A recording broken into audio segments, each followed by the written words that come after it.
Hello, my name is Sean Gagan and welcome to the Profile series on Vikings TV, a series dedicated to profiling WIT current and former players, students, staff and coaches. Today my guest is a WIT Vikings football legend, having represented the club both nationally and abroad over 4 years, culminating in captaining the men's team to their first National Cup success in 20 years in 2019.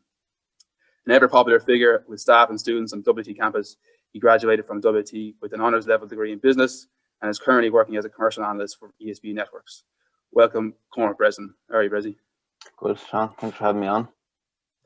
I'm just going to rewind for the first question, Brez, and take it back to your first couple of days in coming into WIT as a first year.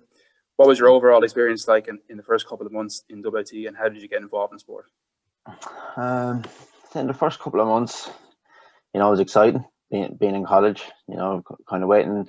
I was playing with the Waterford under-19s at the time. So when I was in fifth year and sixth year in school, I was playing with them. So I knew I was heading towards the southeast for kind of university. So I knew for a while that I would be heading down to WIT. The time it finally came, so it was exciting to move away from Arklow and move down to Waterford. So kind of in terms of football, Tommy Griffin was my manager at Waterford United, and he was involved in the college along with Paul O'Brien, who was previously a first team manager at Waterford. So I kind of had the connections there already. Lazar's 19s team had gone into college the same year with me. So the transition into the football in the college was fairly smooth for myself because I knew a lot of the people.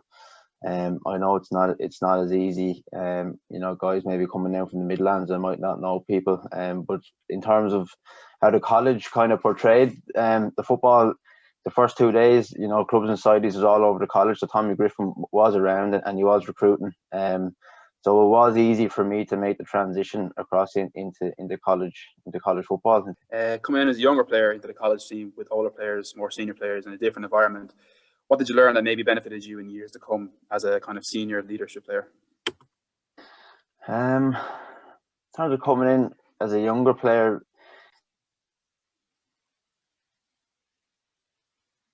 sorry, I just muted myself there.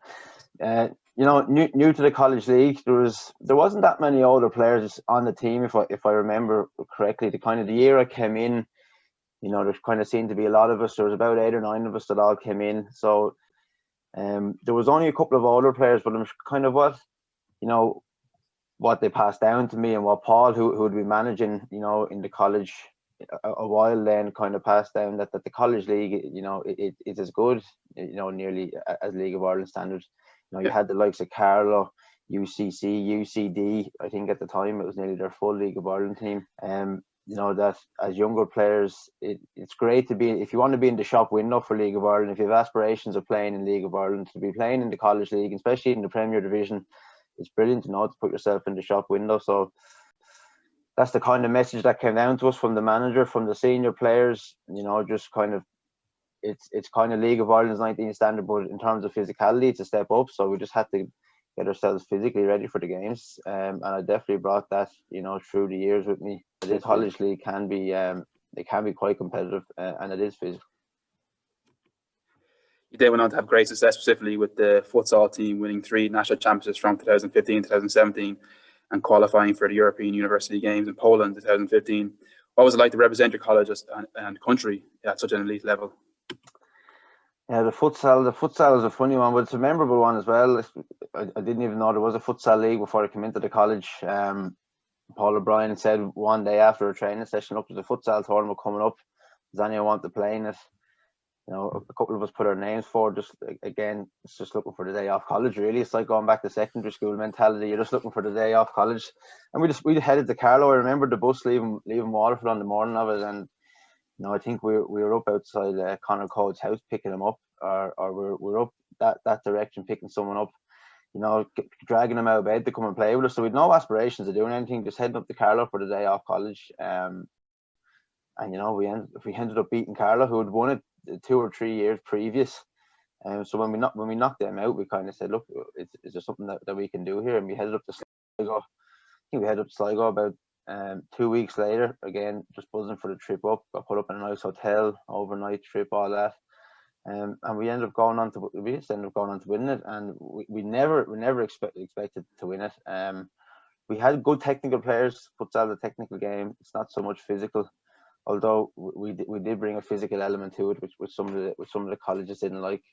We don't know that was our game, and we got to go on and represent Ireland and Poland, like you said, in the summer of 2015. And it's just an unbelievable experience, to play at it on a games on a European level.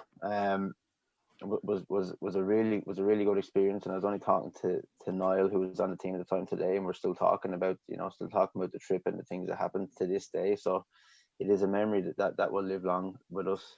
Your college career finished on a high with the CFAI Cup win in 2019, the first trophy won in 20 years by the club. What are your emotions now, looking back on the day and the cup run that preceded it? It's kind of still hard to believe. Still hard to believe that we actually went on to win it. I think the team that was there, we had, like I was saying at the start, the year I came in with a lot of youths, a lot of first years come in. There wasn't that many senior players. Over the next couple of years, I always said that I thought we were a bit unlucky, and we didn't get a great influx of players at any one particular year. Whereas, the likes of Carlow, they get great players in every year, and UCD as well, just continuously seem to bring in great players. UCC the same. I just felt we had a little spell as I was going through second and third year where we just didn't quite bring in, a good core group of young players. But that year, we definitely brought in the quality that came in was very good. I think we brought in 5 or 6 good young players, all playing League of Ireland, and then just to combine with kind of, myself, some of the senior lads, Shane Nolan, Craig Dunphy, that had just been around a long time. We just got the blend just right that year. When we won the first cup match, I think it was against Carlow B team up in Carlow, and we seen Carlow got knocked out. I remember saying, look lads, they've won it 5 years in a row. They've been knocked out. This is up for grabs. If we want to go and get it, we can go and get it. The win in the semi-final up in Sligo kind of epitomised. I think we were 2-1 down at half time. They were on top of us all over the pitch. And I think myself and yourself had a few strong words at half time and said we didn't come all the way up here to go out like this. And just the character we showed to come back, I think was brilliant. And when I think we went on to beat 5-2 in the end, their heads did go down, and we knew then. I had the belief that we want to win it. And on the final today, up in Dublin, they had all the League of Ireland players. But I just think that the character that we had that year, and as I said, the blend between the youth and some of the older guys, I think it just worked. It just worked out in the end. And then the 20 years, since we last won it, it just all came together in the end, Sean, and it just. Indeed, yeah. Last question, almost kind of a twofold one. This, Bres. What advice would you give the students combining academics and sport in WIT? And also, advice would you give to make the most of their third level sport experience, considering you value, I know from working with you, you value third level sport very much, and you did all to get the best experience. So what advice should you give the students on those two things? Combining it, I just think, from talking from my own experience, first year didn't go so well for me. As I said, it was great crack at the start. I did fail a good few modules, and I just think it's important that at the end of the day, you're there for academically. You're not there to play soccer. You're there academically, and that does have to come first. But getting involved in the sports is what made the memories for me. I finished college with the degree, which again was what I was there for. But all the memories come through playing football for WIT. They don't come sitting in the classroom, and so. I think to get involved in any sport or any clubs in society, there's great clubs in society in WIT, and they're very well run. So I think for me, that's where the memories come from. And again, getting the blend right is doing your studies in the evening, but again, taking time out to go training as well. So that's where I think the blend is perfect. Cool. Last question. I'll put you on the spot here. Pick a 5-a-side team from all the players you played with in WIT. Just put me on the spot. There's a few fellas not happy. I think, goalkeeper. I'd say goalkeeper would have to be, just in terms of the level he's got on to play at, Matthew O'Connor. Played all the years I was in the college. Kept us in a lot of games. On the travel around the country, didn't mind doing that, even though he was playing first team Waterford for a lot of it. You know, went on to elite level scholarship in the college, and signed back with Waterford United or Waterford FC again this year. You know, it's just probably one of the best goalkeepers I've played with. Brilliant. You know, but again, leaving fellas out, Paul Martin, what he done for us in that last year when we went on to win the college, we wouldn't have won that cup without him, and that's for certain. He kept us in it in the semi-final and the final. I think he went on to get a college's call up after and as well deserves. And then Craig Dunphy as well, again another goalkeeper. That was a senior player with me. You can't name them all. I know, but I have to give him a shout out because Craig will be on to me. Again, what he done for WIT Soccer. So every keeper you play with during the college years. I'll go with Matt, but I'm giving the two lads I mentioned. At the back, Ian Sinnott is playing at the back. Playing in the middle, I'm trying to think. We'll have to have Shane Nolan in the middle anyway, one of the older lads.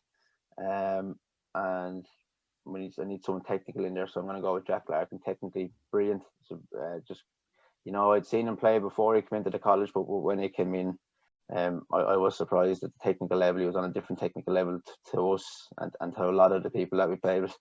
Yeah. And up front, we have to have the Shark, Marco. Again, only came in at the very end. But again, we wouldn't have won that cup without him. I think he scored 12 goals for the college that year. Considering you only play a couple of college games, it's a serious ratio. So that's... And of course yourself with the armband. And of course myself with the armband then, yeah. But no, love my time in WIT, you know. Would love to go back and play. I will definitely attending the games. And when they get back up and running, I've a few half days off to take, so I'll be coming down to cheer on the lads. Can't wait to see you, Brez. A great example. Pleasure to work with you during your time there. I mean, it was only 1 year, but a great example to all students competing at third level now. And I'm sure you'll have great success in the future. Thanks, Brezzy. No, thanks a million, Sean.